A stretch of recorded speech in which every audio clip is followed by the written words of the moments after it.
বিসমিল্লাহির রহমানির রহিম। আসসালামু আলাইকুম।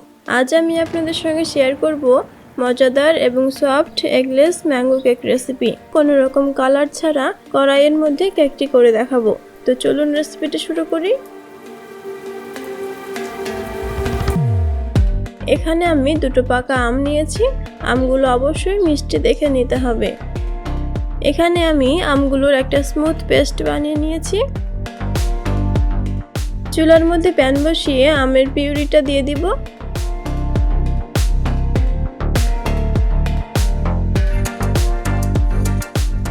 1/4 কাপ চিনি দিয়ে ভালো করে মিশিয়ে চিনি মেল্ট হওয়া পর্যন্ত জাল করে নিব।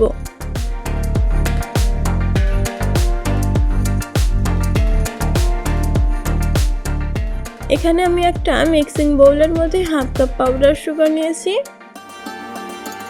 1/4 কাপ তেল,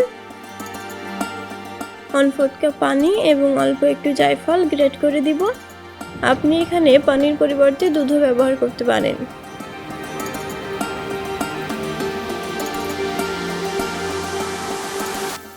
সবকিছু ভালো করে মেশানো হয়ে গেলে একটা ছাঁকনির মধ্যে 1 কাপ ময়দা নিয়েছি, 1/2 চামচ বেকিং পাউডার, 1/4 চামচ বেকিং সোডা দিয়ে চেলে নিব।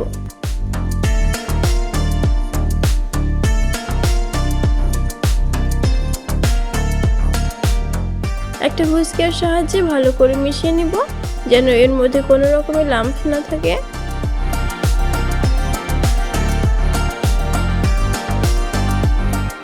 তৈরি করে রাখা আমের পিউরিটা ঠান্ডা করে নিয়েছিলাম।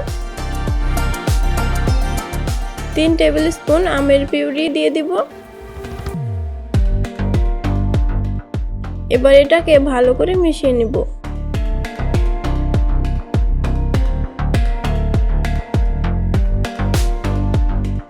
কেকের ব্যাটারটা একদম তৈরি হয়ে গিয়েছে। এখানে একটা কেক টিনের মধ্যে অল্প একটু তেল ব্রাশ করে নিয়েছি।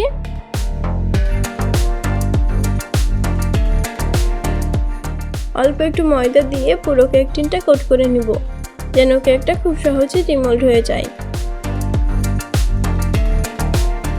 ব্যাটারটা মোল্ডের মধ্যে দিয়ে ট্যাপ করে নিব।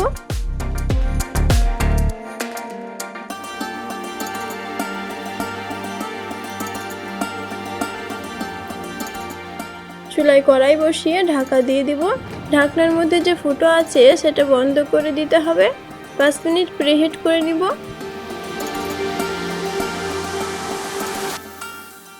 5 মিনিট পর কেকের মোল্ডটা কড়াইয়ের মধ্যে বসিয়ে ঢাকা দিয়ে 30 মিনিট বেক করে নিব।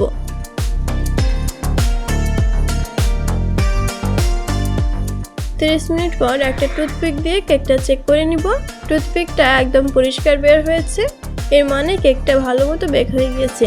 এটাকে নামিয়ে ঠান্ডা করে নিয়েছিলাম। এখন এটাকে ডিমোল্ড করে নিব।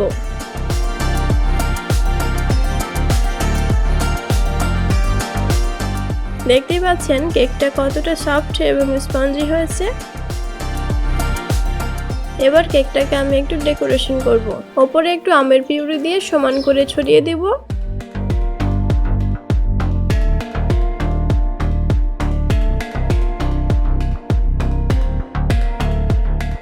এখানে আমি চকলেট সিরাপ দিয়ে দিব। আপনি নিজের পছন্দ মতো যে কোনো রকম ডেকোরেশন করতে পারেন।